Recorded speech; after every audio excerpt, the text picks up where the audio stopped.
guys, welcome to Worldschooling with Queenie, and today I'm going to talk about traveler's fatigue and how you can avoid it. So in case you're wondering what is this traveler's fatigue, it basically is a situation where you find yourself needing a holiday after a holiday.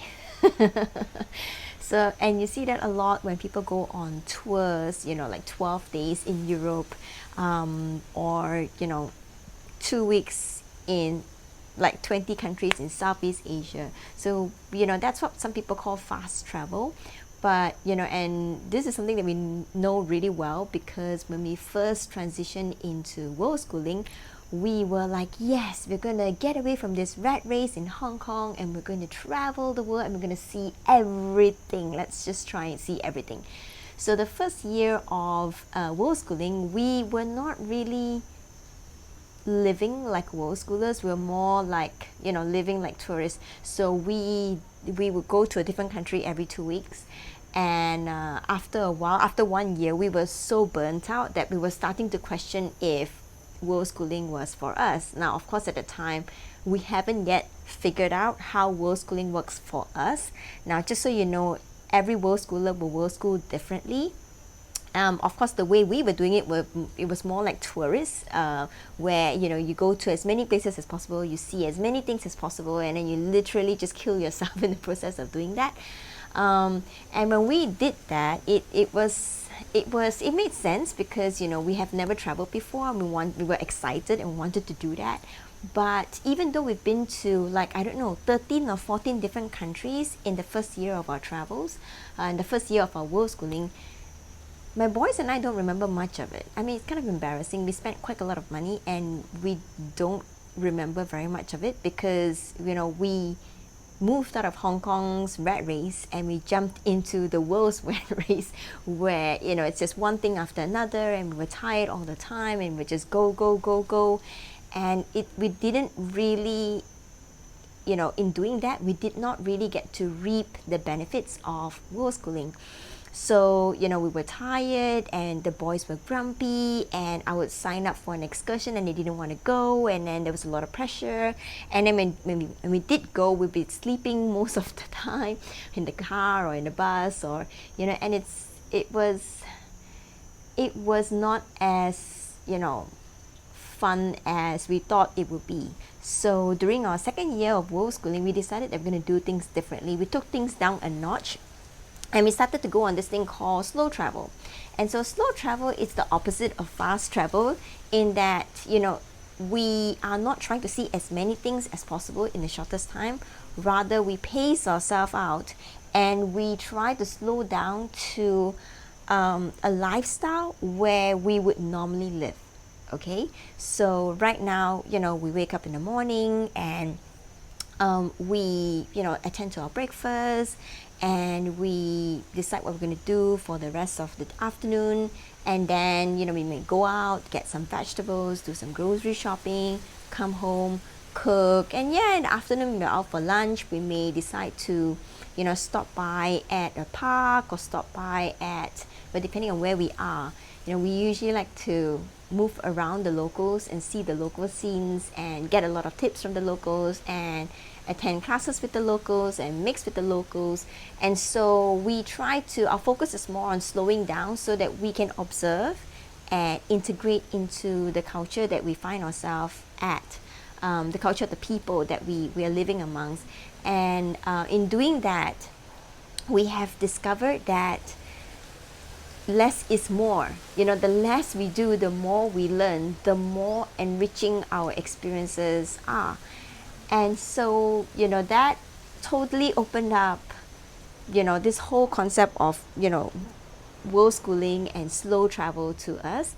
So during the second year of our world schooling, we decided to spend 3 months in one country, in one place, instead of moving around. So here's a few things that we have, put into place, and we've learned this from trial and error. We were staying in Japan for 3 months, and we lived in one location, so that way we could minimize the cost of rental to a lot less than like staying 2 weeks here and 1 week there. I mean, if you do that, you're going to be spending 4 times more than if you stayed in one place for 3 months. So we did that, and we absolutely loved it. We saw how the Japanese children went to school in the morning and came back in the afternoon, where they went to do their marketing and their grocery shopping, and what they did on weekends. And we just observed them. And it's a little bit like a biologist who studies animals. They go into the animal's environment and they blend in and they observe and they watch and they document and they learn as much as possible. So that's how we've been doing it. And after that, we're like, eureka, we found something that works, that's manageable and that we absolutely enjoy. So we've been doing that ever since. We will go to a country and spend a minimum of 3 months there, and we may move around a bit within that country. We may go to a neighboring area. So it's like when we go to Spain, we love spending time in Andalusia, so we may go to Granada for a month, and go to Malaga for a month, and then go to La Herradura for a month, which is what we're planning to do in September onwards. But it's still within the same area, it's still the same people, and this allows us to really learn the culture and the language and really integrate. So last year we were in Spain for a month, and it was so short.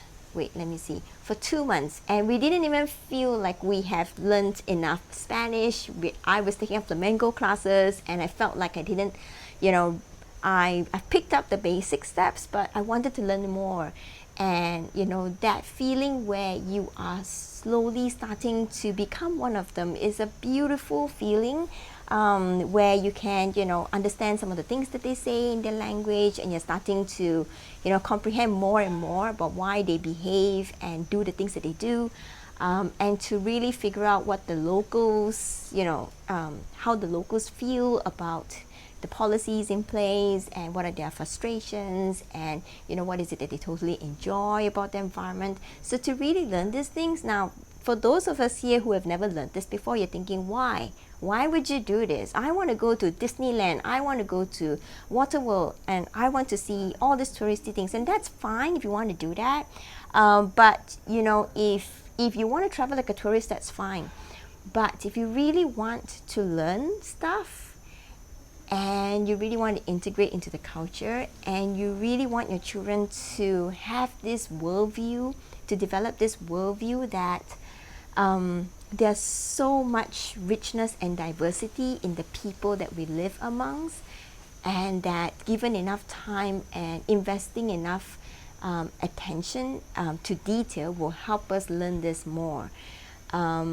And it just empowers them so much, because they can see that we can live our lives however we want to as well. We can speak whatever language we want to. That's how everybody has been doing it in the rest of the world, and there's no right or wrong. And we can come together as a group and form a culture of our own. That is a very, very empowering thing, because wherever you live, there's always a tendency where the culture will suck you in. It's called enculturation. It will suck you in, and it will bind you to a lot of cultural rules. And that's why they say there's no one country that's perfect, there's no one culture that's perfect. But that having that slow travel and world schooling and living amongst different cultures helps us see that yes, enculturation happens, but we can also create our own culture. And that opens up so many possibilities, because we are not frustrated or angry when we see a certain culture hold on to certain values that we don't value. We're not upset about it. We're not trying to change that culture. If we don't like it, it's fine. We just move somewhere else, and we embrace other cultures that we like. And so that's something that is so beautiful about our world schooling journey and about slow travel. And I'm not going to take up too much of your time, but I'm just going to close with a story that I heard from, I think, one of our friends that we've met when we were traveling. And she was telling me the story about the fisherman and the tourists. Okay, I've tried to search it up, but I can't seem to find a book or something about it. It could just be made up, and that's absolutely fine. I mean, that's what storybooks are about anyway. So this tourist went to this fisherman's village, and he saw this fisherman, lounging on a hammock, in the quite early in the day, and he saw next to this fisherman a bucket of, a few fish. And so he went up to the fisherman to have a conversation with the fisherman, and he said, "Oh, did you catch this fish?" He says, "Yeah, I went out for 2 hours and I caught a whole bucket of fish. You know, it will last me for 2 days, so you know, I'm good." So he's like, "Wow, you caught so much fish in 2 hours." And he said, "But imagine if you worked for 12 hours, you have 12 buckets of fish or 6 buckets of fish. And if you keep doing this, then you get to make a lot of money, and then eventually you can start your own company that, you know, cans fish, and if you want to, you can export it to places like Japan where they'll pay you a lot of money for it, and you can eventually make a, you know, start a huge company and make, you know, fish sauce or prawn paste, and you can monopolize this whole industry." And then the fisherman looked at this tourist and say, "Okay, and then what?" And the tourist said, "And then when you have made your millions, you can, you know, you can retire and you can just laze around. You can sleep in, you can, you know, do whatever you want to do. You can spend time with your children. You can, you know, go to town, take a few days off if you want to." And so the fisherman looks at the tourist and say, "But I'm already doing that." So yes, I think sometimes we are caught up in the rat race, and I know because, you know, we lived in Singapore for 6 years, and then we lived in Hong Kong after that for 12 years. I know rat race. I know what it looks like. And it's the same thing, you know, they're always, you know, the whole culture is trying to tell you to make more money, climb the corporate ladder, buy more things, own more things so that you can have an easier life. But really, will you have an easier life? Well, now I'm not in a rat race. Okay, I'm not saying everybody should do it. But when I compare my life 3 years ago and now, I would say that now I own nothing, and I have a much higher quality of life. I get to sleep in late. I get to work on my own terms. I get to be with my boys most of the time, almost all the whole day, unless they want time away from me, which I also sometimes need a break. But you know, we get to move around, we get to travel, we get to do pretty much whatever we want, see whatever we want to, and yeah, we have, you know, if I compare myself now and when we were, you know, before we started Worldschooling, I have so much less, but I've also gained so much more. So this is why, you know, Worldschooling is a way of life. It's not, you know, it's not an educational, you know, choice. It's a way of life. It's a way of life that we have embraced and that we have learned how to optimize as much as we can from it, and one that we value so much that we will defend so that we can keep it.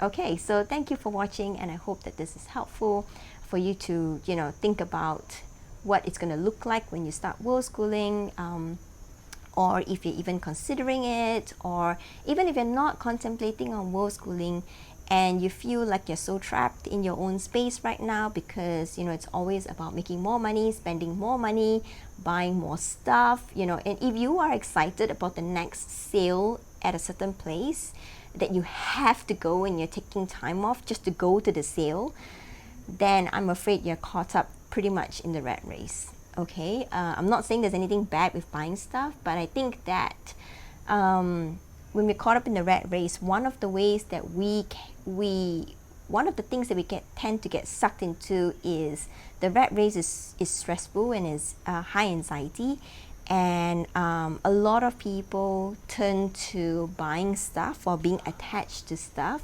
as a way of dealing with their anxieties. So if you don't realize that you have anxieties, but you are starting to see now that you're always trying to buy stuff, the next stuff, save money for the next house, the next car, the next pair of shoes, then that's a good indication that you really need to get out of the environment and to look out for a minimalist, slow living. Now, good luck to you if you want to try this. I mean, it took us a whole year before we transitioned properly. It was painful because we had to undo everything we knew so that we can have a do-over. But it's totally worth it because right now we're at a totally different level altogether, and the more we embrace it, the the more we find that people don't understand us because everybody else is so caught up in the rat race. I am not laughing at you. I'm just, I'm just being really, really grateful because that's exactly where I came out from. I was miserable, probably almost suicidal. And my boys were miserable because they were forced to go to school, they were forced to do this, they were forced to do that. They literally lost a lot of their basic human rights because we were caught in the rat race. Now we have it back, and it feels so good. And I wish that everyone out there, every one of you watching this, can experience this for yourself because it is something worth fighting for. Thank you, everyone. See you next time.